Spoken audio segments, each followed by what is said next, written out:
Gen Z protest இன் நேபாள்.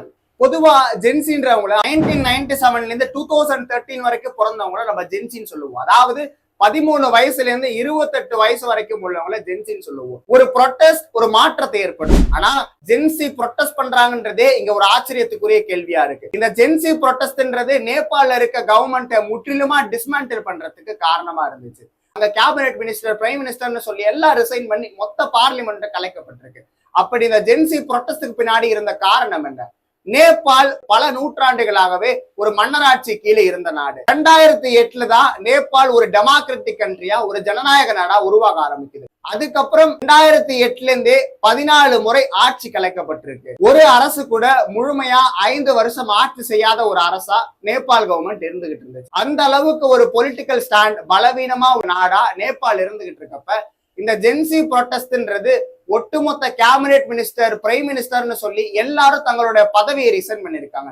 காரணம் என்னன்னா gen Z protest. Gen Z protest பண்றதுக்கான காரணம் என்ன? செப்டம்பர் 4 அன்னைக்கு நேபாள் கவர்மெண்ட் ஒரு பில்ல ஒண்ணு கொண்டு வராங்க. என்னன்னா சோசியல் மீடியா பில் 2081 சொல்லி.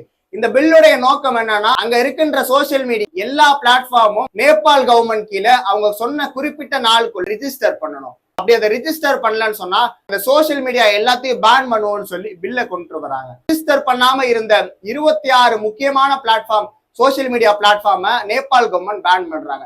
அதுல இன்ஸ்டாகிராம், ஃபேஸ்புக், யூடியூப்னு சொல்லி முக்கியமா மக்கள் அதிகமா பயன்படுத்தக்கூடிய சோசியல் மீடியா பிளாட்ஃபார்மை பேன் பண்றாங்க. இதை எதிர்த்து அங்க இருக்கின்ற ஜென்சி கிட்ஸ் ஆகட்டும், அங்க இருக்கின்ற போராட்டக்காரர்களாகட்டும், மக்களாகட்டும் எல்லாரும் வீதிக்கு வந்து போராட ஆரம்பிக்கிறாங்க. காரணம் அவங்களுடைய ஃப்ரீடம் ஆஃப் ஸ்பீச்ன்னு சொல்லப்படுற கருத்துரிமையும் பேச்சுரிமையும் மறுக்கப்படுதுன்னு சொல்லியும் அந்த சோசியல் மீடியா பிளாட்ஃபார்ம்ல மக்கள் அங்க நடக்கின்ற தப்ப குறித்தும், அங்க கரப்ஷனை குறித்தும், அங்க மக்கள் எல்லாம் வேலை இல்லாம கஷ்டப்படுறாங்கன்னு சொல்லி தொடர்ந்து இந்த போராட்டம் இப்படியே போய்கிட்டு இருக்கு. அங்க ஃப்ரீடம் ஆஃப் ஸ்பீச் பறி போகிறதுக்கு சோசியல் மீடியா பிளாட்ஃபார்மை பேன்ல இருந்து எடுக்கணும்னு சொல்லி மக்கள் ஸ்டார்டிங்ல போராட்டம் பண்ண ஆரம்பிக்கிறாங்க. இந்த போராட்டம் எப்படி போகுதுன்னா, நேபாள் கேபிட்டலான காத்மண்டு நோக்கி போயிட்டு இருக்காங்க. எல்லா இடத்துலயும் போராட்டம் பண்ண ஆரம்பிக்கிறாங்க. ஒரு கட்டத்துல இது ஒரு சிவில் வார் மாதிரி, உள்நாட்டுக்குள்ளே நடக்கிற போர் மாதிரி மாற ஆரம்பிக்குது. ஒரு கட்டத்துல நேபாள் கவர்மெண்ட் என்ன பண்றாங்கன்னா, அங்க இருக்கின்ற காவலர்களை தூண்டி விட்டு அங்க மேல தாக்குதல் நடத்த ஆரம்பிக்கிறாங்க.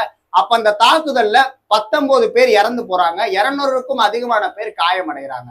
அப்ப இந்த ஜென்சி ப்ரொட்டஸ்ட் இப்படியே பெய்கிட்டு இருக்கப்ப ஒரு கட்டத்துல சோசியல் மீடியா பேனுக்காக ஆரம்பிச்ச ப்ரொட்டஸ்ட்ன்றது அந்த நேபாள் கவர்மெண்ட் நடக்கிற கரப்ஷன் ஆகட்டும், அங்க நடக்கின்ற பிரச்சனையாகட்டும், அங்க இளைஞர்களுக்கு இருக்கின்ற வேலையின்மை ஆகட்டும் சொல்லி தொடர்ந்து பல பிரச்சனைகளை முன்வைத்து நேபாள் கவர்மெண்ட் எதிர்த்து போராட்டம் பண்ண ஆரம்பிக்கிறாங்க.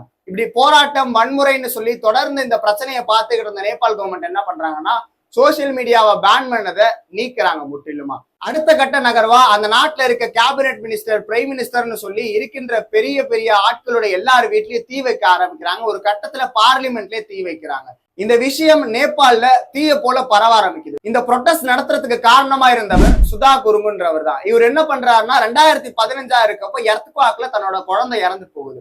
அதுக்கப்புறம் இந்த எர்த்குவாக்ல பாதிக்கப்பட்டவங்களுக்கு நிவாரண பொருட்களை வழங்குறான்னு சொல்லி ஒரு அமைப்பா தொடங்கின இவரு பின்னாடி நிறைய சமூக சேவைகளை செய்ய ஆரம்பிக்கிறாரு. அமி நேபாள்னு சொல்லி ஒரு இயக்கத்தை தொடங்கி நடத்திக்கிட்டு இருக்காரு. இந்த இயக்கத்துடைய நோக்கம் என்னன்னா, மக்களால் மக்களுக்காகன்னு சொல்லி அந்த நேபாள் கவர்மெண்ட் பண்ற கரப்ஷன் எல்லாத்தையும் தொடர்ந்து பேச ஆரம்பிக்கிறாரு.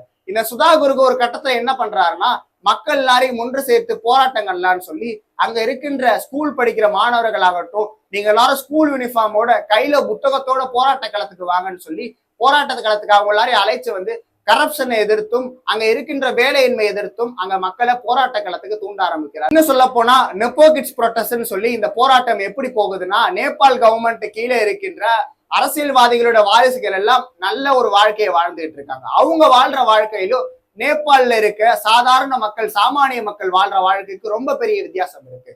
அந்த மக்கள் எல்லாம் நல்லா வாழ்ந்துகிட்டு இருக்காங்க. நேபாள் கவர்மெண்ட் கீழே இருக்க மக்கள் எல்லாம் பசியிலையும் வேலை இல்லாமையும் ரொம்ப கஷ்டத்துல இருக்காங்க. அப்ப இந்த பிரிவினை எதிர்த்து முற்றிலுமா போராட ஆரம்பிக்கிறாங்க. அந்த போராட்டத்தினுடைய நோக்கம்ன்றது நேபாள்ல இருக்க கரப்ஷன் எதிர்த்தும், அங்க இருக்கின்ற நெப்போ கிட்ஸ் ப்ரொட்டஸ்ட்னு சொல்லப்படுகின்ற அரசியல்வாதிகளுடைய வாரிசுகளுடைய குடும்பத்துக்கும் அந்த நாட்டில் இருக்கின்ற சாமானிய மக்களுடைய வாழ்வுரிமைக்கும் ரொம்ப பெரிய வித்தியாசம் இருக்குன்னு சொல்லி தொடர்ந்து இந்த போராட்டம் இப்படியே போய்கிட்டு இருக்கு. ஒரு கட்டத்துல பிஎம் ஆகட்டும், கேபினெட் மினிஸ்டர் எல்லாரும் ரிசைன் பண்ணது போக முற்றிலுமா நேபாள் கவர்மெண்ட் கலைக்கப்பட்டதுக்கு அப்புறம் சமீபத்துல ஒரு இடைக்கால அரசை உருவாக்கி இருக்காங்க. சுசிலா கார்கின்ற பெண்மணி தலைமையில ஒரு இடைக்கால அரசு உருவாகி இருக்கு. இவங்க இதுக்கு முன்னாடி நேபாள்ல சீஃப் ஜஸ்டிஸா இருந்தாங்க. அவங்க தான் நேபாளுடைய ஃபர்ஸ்ட் விமன் பிஎம்னு சொல்லலாம். இந்த ஜென்சி ப்ரொட்டஸ்ட்ன்றது ஒரு ஃபர்ஸ்ட் விமன் பிஎம் நேபாள்ல உருவாகிறதுக்கும் காரணமா இருந்துச்சு. தொடர்ந்து இந்த சமூகம் இளைஞர்களுக்கு அரசியல் பத்தின அறிவு கிடையாது, அவங்களுக்கு சமூகத்தை பத்தி புரிதல் கிடையாது, நாட்டை பத்தின அக்கறை கிடையாதுன்னு சொல்லி இந்த இளைஞர்கள் மேல தொடர்ந்து இந்த சமூகம் விமர்சனத்தை வச்சுக்கிட்டே இருக்கு. ஆனா இந்த ஜென்சியோட ப்ரொட்டஸ்ட்ன்றது இது எல்லா விமர்சனங்களுக்கும் ஒரு தீர்வா இருக்குது. இந்த ஜென்சி ப்ரொட்டஸ்ட பத்தி நீங்க என்ன நினைக்கிறீங்கன்னு சொல்லி மறக்காம கமெண்ட்ல சொல்லுங்க.